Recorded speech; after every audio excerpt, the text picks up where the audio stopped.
আপনাদের স্বাগত জানাই আমি আমার আলোচনা শুনবার জন্যে। বাংলাদেশে এটি নতুন রাজনৈতিক দল হয়েছে। অতি সম্প্রতি বেশ কিছু রাজনৈতিক দলের নিবন্ধন হয়েছে, সেই অর্থে অনেকগুলো নতুন রাজনৈতিক দল।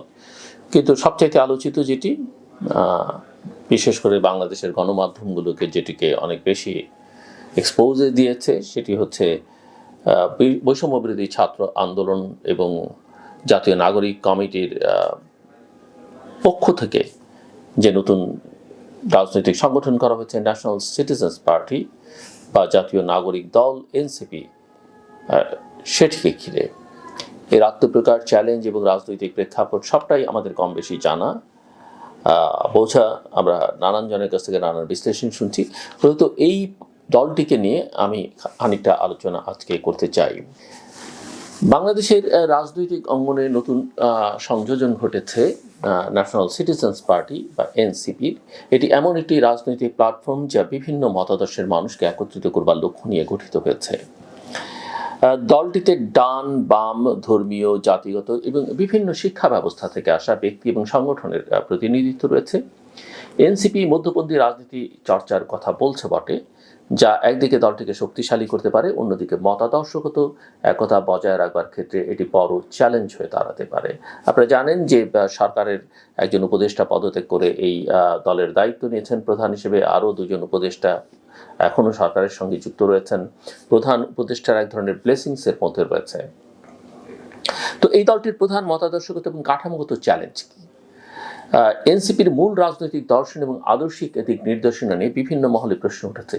দলটি ভারত ও পাকিস্তানপন্থী রাজনীতির অবসান চায়, তবে তাদের নিজস্ব রাজনৈতিক অবস্থান কি হবে সেটি এখনো স্পষ্ট নয়। দলটির নেতারা বলছেন যে তারা শুধুমাত্র বাংলাদেশ কেন্দ্রিক রাজনীতি করতে চান এবং জাতীয় স্বার্থকেই সর্বোচ্চ গুরুত্ব দেবেন। আমরা শুনেছি যে এই দলটি তাদের গঠনতন্ত্র প্রণয়ন এবং সংগঠনের কাঠামো তৈরির কাজ করছে, যা তাদের রাজনৈতিক দৃষ্টিভঙ্গিকে আরও স্পষ্ট করবে। অনেকে মনে করেন এটা দল আত্মপ্রকাশের আগে হলেই ভালো হতো। তবে আত্মপ্রকাশের দিন যে বিষয়টি সবচেয়ে বেশি আলোচনায় এসছে তা হলো সেকেন্ড রিপাবলিক বা দ্বিতীয় প্রজাতন্ত্র প্রতিষ্ঠার ধারণা। আমার যতদূর মনে পড়ে যে সেকেন্ড রিপাবলিক এই শব্দমালা উচ্চারণ বহু বছর আগে আমার অনুষ্ঠানেই বা অন্য কোথাও করলেও করতে পারেন, আমার অনুষ্ঠান মানে তৃতীয় মাত্রায় নুরুল কবির বলেছিলেন যে বাংলাদেশে সেকেন্ড রিপাবলিক হওয়া দরকার, এবং তিনি এই বিষয়ে নিউ এজেটি লেখাও লিখেছিলেন। আর নতুন সংবিধানের যে কথাটা, সেটা সম্ভবত আমাদের সিজিসির একটি অনুষ্ঠানে ব্যক্তিগত মতামত হিসেবে যুক্তরাষ্ট্রের Illinois state university distinguished professor, যিনি এখন সংবিধান সংস্কার কমিশনের প্রধান এবং ন্যাশনাল কনসেনসাস কমিশনের ভাইস চেয়ার, তিনি তার ব্যক্তিগত মতামত হিসেবে বলেছিলেন যে তিনি বাংলাদেশের সংবিধানের পুনর্লিখন চান।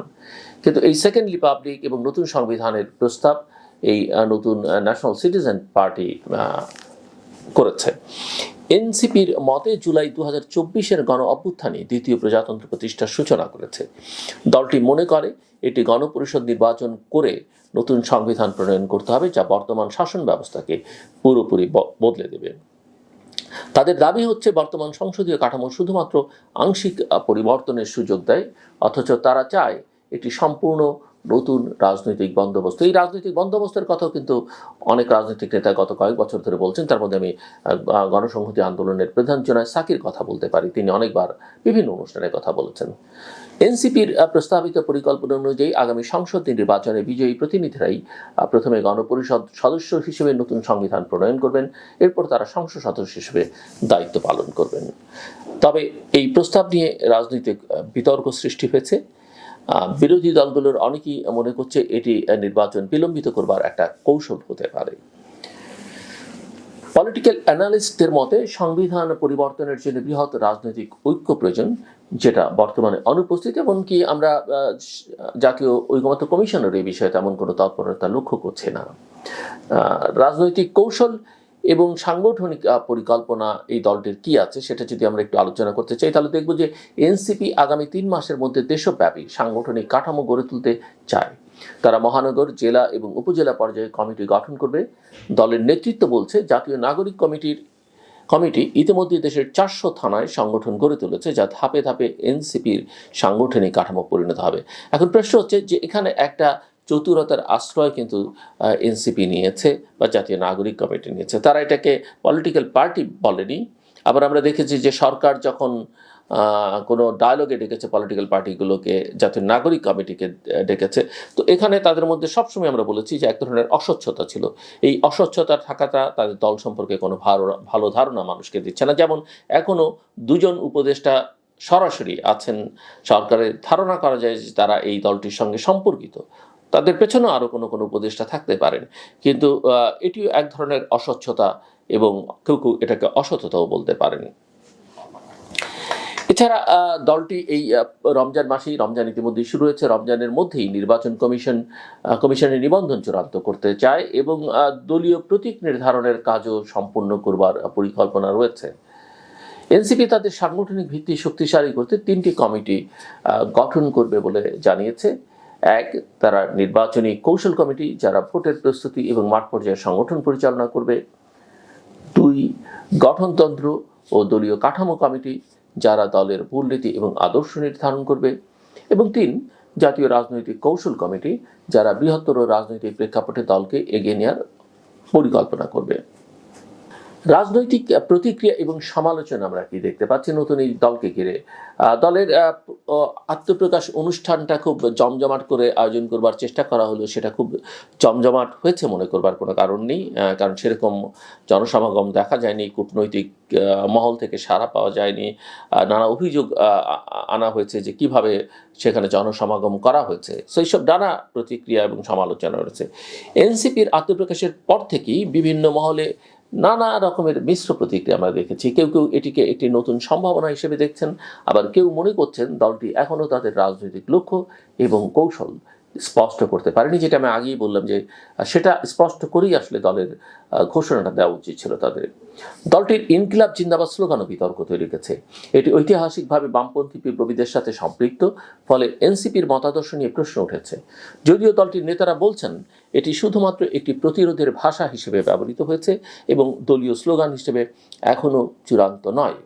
সম্ভাব্য রাজনৈতিক সংঘাত এবং ভবিষ্যৎ পথ চলা কি হতে পারে, কারণ বড় বড় রাজনৈতিক শক্তিগুলো মাঠে ক্রিয়াশীল আছে এবং তারা বড় শক্তি হিসেবে আবির্ভূত হতে চাইছে, সেই দিকে একটু নজর দেওয়া যায়। এনসিপির আত্মপ্রকাশ বাংলাদেশের রাজনৈতিক সমীকরণকে বদলে দিতে পারে। দলটি একদিকে একটি নতুন রাজনৈতিক শক্তি হিসেবে আত্মপ্রকাশ করতে চাইছে, অন্যদিকে তাদের সংবিধান পরিবর্তনের প্রস্তাব বিরোধী দলগুলোর সাথে মত পার্থক্য সৃষ্টি করতে পারে। আমি বলতেই পারি সহজ কথায় যে অনেক মত পার্থক্য তৈরি ইতিমধ্যেই হয়েছে। এছাড়া কিছু রাজনৈতিক বিশ্লেষক মনে করেন যে সরকার এনসিপিকে বিশেষ সুবিধা দিচ্ছে, বিভিন্ন সরকারি সংস্থার মাধ্যমে দলটির কর্মসূচি বাস্তবায়নে সহায়তা করা হচ্ছে বলে অভিযোগ উঠেছে, যা এর নিরপেক্ষতা নিয়ে প্রশ্ন তৈরি করেছে। ন্যাশনাল সিটিজেন পার্টি বা এনসিপির আত্মপ্রকাশ বাংলাদেশের রাজনীতিতে একটি নতুন পরীক্ষা। দলটি নতুন সংবিধান, গণপরিষদ নির্বাচন এবং তৃতীয় প্রজাতন্ত্র প্রতিষ্ঠার মতো গুরুত্বপূর্ণ বিষয় তুলে ধরেছে, যা রাজনীতির মূল ধারায় নতুন আলোচনার জন্ম দিয়েছে।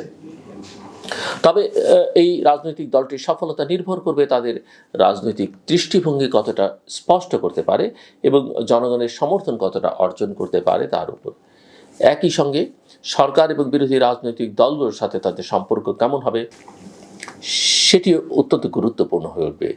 এনসিপি কি সত্যিই বাংলাদেশের রাজনীতিতে একটি শক্তিশালী মধ্যপন্থী শক্তি হয়ে উঠবে, নাকি মতাদর্শগত বিভক্তির কারণে টিকে থাকতে পারবে না, তা নির্ধারণ করবে তাদের ভবিষ্যৎ পদক্ষেপ এবং কার্যক্রম।